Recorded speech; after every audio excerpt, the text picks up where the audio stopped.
I had always been drawn to the mysterious and unexplored.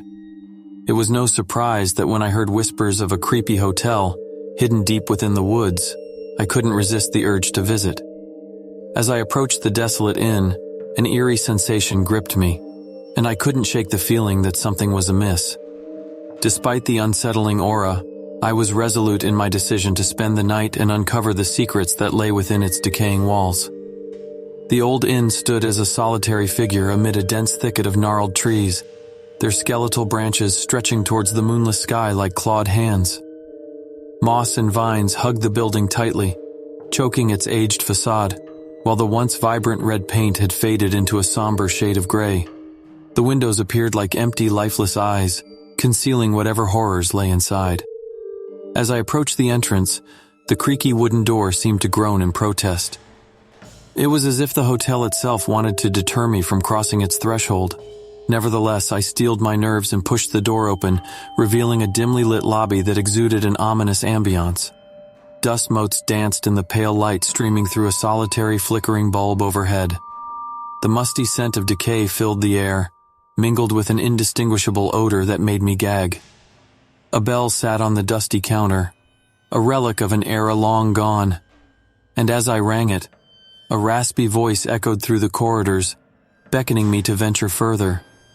A grizzled old man emerged from the shadows, his eyes dull and lifeless. He introduced himself as Mr. Grimsby, the caretaker of the inn, and offered me a room for the night. "We don't get many guests here," he muttered, his voice trailing off as he handed me the room key. "But you're welcome to stay if you dare." His words sent a shiver down my spine, but curiosity and a stubborn desire to uncover the inn's mysteries outweighed any fear I felt. Ignoring my apprehension, I climbed the narrow staircase to my room on the 3rd floor. The hallway was dark, illuminated only by a few flickering bulbs that cast eerie shadows on the peeling wallpaper. As I walked, the floorboards creaked beneath my weight, making each step sound like an ominous warning. The air felt heavy, suffused with a palpable sense of dread that I couldn't shake. My room, number 333, was situated at the end of the hallway, and as I turned the key, the door creaked open to reveal a small, gloomy chamber. The furniture looked ancient, draped in moth-eaten fabric, and the mirror reflected my anxious expression as if mocking my decision to stay the night. As night descended upon the inn, the wind outside howled like a banshee, and the unsettling sound seemed to penetrate the very walls. I tried to distract myself by reading, but the words on the pages blurred into an indecipherable mess. The sense of being watched persisted, and I couldn't shake the feeling that unseen eyes lurked in the shadows. My unease grew when I heard faint whispers echoing through the walls, carried on the wind. At times, the whispers seemed to taunt and ridicule, while other times they sounded like desperate cries for help. Fear gnawed at me, and I decided to venture downstairs to the lobby, seeking the company of Mr. Grimsby. However, the lobby was deserted when I arrived, and an unsettling silence hung in the air. I called out for Mr. Grimsby, but my voice only echoed back at me from the empty walls. I turned to leave, but the door slammed shut with a force that made me jump. Panicking, I rushed towards the door, but no matter how hard I pushed or pulled, it refused to budge. Trapped in the lobby, my heart pounded in my chest, drowning out the unnerving silence that enveloped me.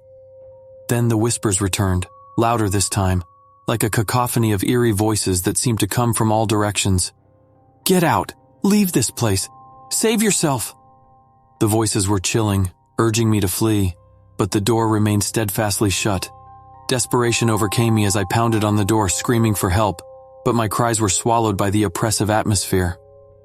Just as I began to lose hope, the door creaked open, and Mr. Grimsby stood on the other side, his eyes now gleaming with malevolence. He grinned, revealing yellowed, crooked teeth, and a sense of doom washed over me. "You should have listened," he sneered. "Now you're stuck here just like the rest of us." His cryptic words confused and terrified me further, but before I could react, he vanished into the darkness, leaving me alone in the lobby once more. The whispers resumed, growing louder and more incessant, as if mocking my foolishness for thinking I could escape. Hours passed, and I lost all sense of time. The inn seemed to warp reality itself, trapping me in an endless nightmare. Shadows danced on the walls, taking sinister forms that seemed to taunt and torment. I felt like a puppet in a malevolent puppeteer's hands, subjected to a sinister game of fear and suffering. As the night wore on, my sanity began to crumble. I saw apparitions darting in and out of the corners of my vision, and haunting whispers echoed in my ears. Faces materialized in the walls, twisted and contorted in pain, before fading back into the shadows. I was trapped in a hallucinatory maze of terror, and there was no escape. At the brink of madness, I stumbled upon a hidden door in the basement. Fueled by desperation, I opened it, hoping it would lead me to salvation. But as I descended into the darkness below, the air grew colder, and the oppressive weight of malevolence intensified. The basement revealed a gruesome sight: rows of rusty cages, each containing a skeletal figure clad in tattered clothing. Their hollow eyes stared at me, and their lips moved, attempting to form words that never escaped. These were the lost souls of those who had dared to stay in the inn, now eternally imprisoned within its walls. My breath hitched as I realized that I too was destined to become one of them. My heart pounding, I fled back to my room, praying for some way to escape this nightmare. I contemplated jumping out the window, but the more rational part of my mind knew it would be futile, as if an invisible force held me captive within the inn's malevolent grasp. Morning finally arrived, but the sun's rays failed to penetrate the inn's cursed walls.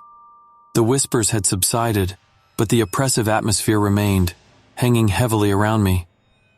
As I sat on the edge of the bed, resigned to my grim fate, a revelation struck me with terrifying clarity.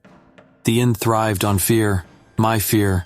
It fed on the dread that coursed through my veins like a poison. The more terrified I became, the stronger the inn's grip on me. With newfound resolve, I stood tall, determined to face my fears head-on. I refused to be consumed by terror any longer. As I roamed the inn, I confronted the apparitions, the faces in the walls, and the dark shadows. I challenged the malevolence that sought to imprison me, and with every ounce of courage, I fought back. The whispers grew weaker as I refused to be their victim, and the oppressive atmosphere began to lift. Slowly, the inn's sinister facade crumbled away, and rays of sunlight pierced through the windows, bathing the lobby in a warm glow. As I stepped outside, a sense of liberation washed over me. The air felt fresher, and the oppressive weight that had clung to me dissipated like a morning mist. I turned to look back at the inn one last time, realizing that its malevolence had been vanquished. Though I had escaped the cursed inn physically, the memories of that horrifying night would forever haunt me. I now understood that some places hold secrets and darkness that should remain undisturbed. My journey had taught me the importance of heeding warnings, even when they came in whispers. And so, I vowed to carry the memory of that desolate inn as a reminder of the strength and resilience of the human spirit, even in the face of unspeakable horror. I left the woods behind, knowing that I had survived a nightmarish ordeal and emerged stronger from the shadows of the past. But I couldn't help but wonder what other malevolent places lay hidden in the corners of the world, waiting for unsuspecting souls to stumble upon their secrets.